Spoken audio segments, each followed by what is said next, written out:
I believe that if we are honest with ourselves, that the most fascinating problem in the world is, who am I? What do you mean? What do you feel when you say the word I? I, myself. I don't think there can be any more fascinating preoccupation than that, because it's so mysterious, it's so elusive. Because what you are in your inmost being escapes your examination in rather the same way that you can't look directly into your own eyes without using a mirror. You can't bite your own teeth. You can't taste your own tongue. And you can't touch the tip of this finger with the tip of this finger. And that's why there's always an element of profound mystery in the problem of who we are. This problem has fascinated me for many years, and I've made many inquiries. What do you mean by the word I? And there is a certain consensus about this, a certain agreement, especially among people who live in Western civilization. Most of us feel I, ego, myself, my source of consciousness, to be a center of awareness and of a source of action that resides in the middle of a bag of skin. And so we have what I have called the conception of ourselves as a skin-encapsulated ego. Now, it's very funny how we use the word I. If we just refer to common speech, we are not accustomed to say, I am a body. We rather say, I have a body.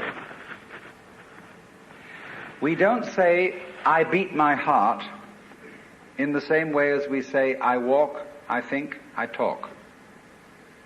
We feel that our heart beats itself, and that has nothing very much to do with I. In other words, we don't regard I myself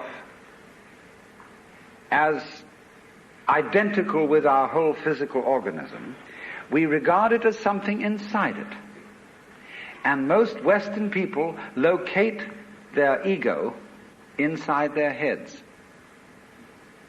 You are somewhere between your eyes and between your ears, and the rest of you dangles from that point of reference.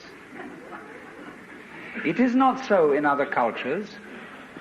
When a Chinese or Japanese person wants to locate the center of himself, he points here, not here.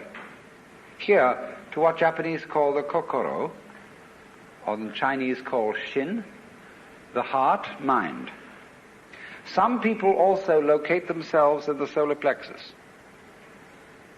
But by and large, we locate ourselves behind the eyes and somewhere between the ears, as if within the dome of the skull there was some sort of arrangement such as there is at the SAC headquarters in Denver, where there are men in great rooms surrounded with radar screens and all sorts of things, and earphones on, watching all the movements of planes all over the world. So in the same way, we have really the idea of ourselves as a little man inside our heads who has earphones on which bring messages from the ears, and who has a television set in front of him which brings messages from the eyes, and all sorts of electrode things are all over his body, giving him signals from the hands and so on, and he has a panel in front of him of buttons and dials and things, and so he more or less controls the body. But he isn't the same as the body, because I am in charge of what are called the voluntary actions. and what are called involuntary actions of the body, they happen to me. I am pushed around by them, but to some extent also I can push my body around. This, I have concluded, is the ordinary, average conception of what is oneself. And look at the way children, influenced by our cultural environment, ask questions. Mummy, who would I have been if my father had been someone else? You see, the child gets the idea from our culture that the father and mother gave him a body into which he was popped at some moment. Whether it was conception or whether it was parturition is a little bit vague. But there is, in our whole way of thinking, the idea that we are a soul, a spiritual essence of some kind, imprisoned inside a body. And that we look out upon a world that is foreign to us. In the words of the poet Houseman, I, a stranger and afraid, in a world I never made. And so, therefore, we speak of confronting reality, facing the facts. We speak of coming into this world.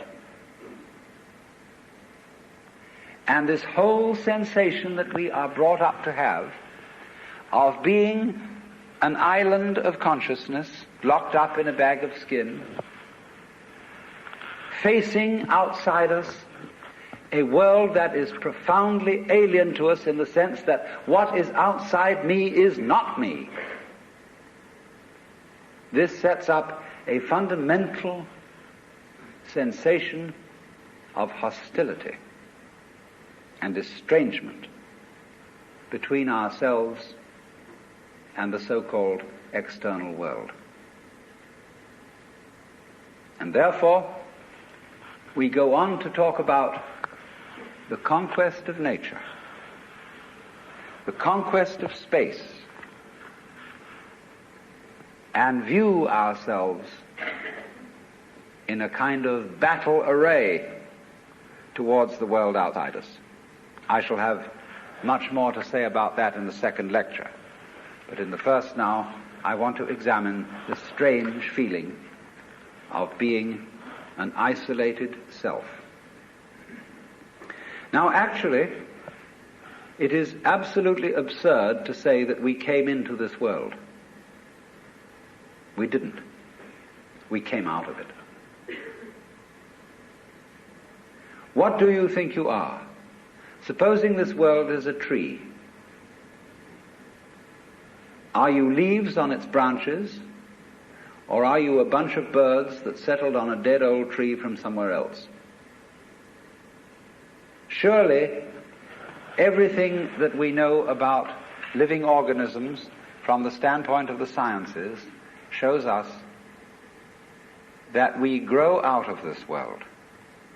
That we, each one of us, are what you might call symptoms of the state of the universe as a whole. But you see, that is not part of our common sense. Western man has for many centuries been under the influence of two great myths. When I use the word myth, I don't necessarily mean falsehood.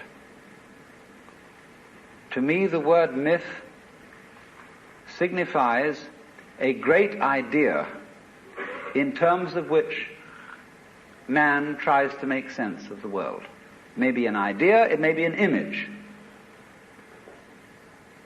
Now, the two images which have most profoundly influenced Western man are, number one, the image of the world as an artifact,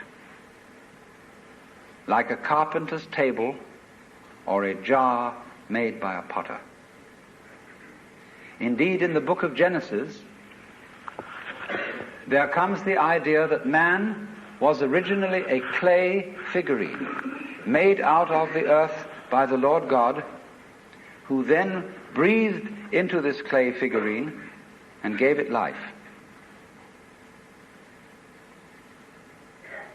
And the whole of Western thought is profoundly influenced through and through and through by the idea that all things, all events, all people, all mountains, all stars, all flowers, all grasshoppers, all worms, everything are artifacts.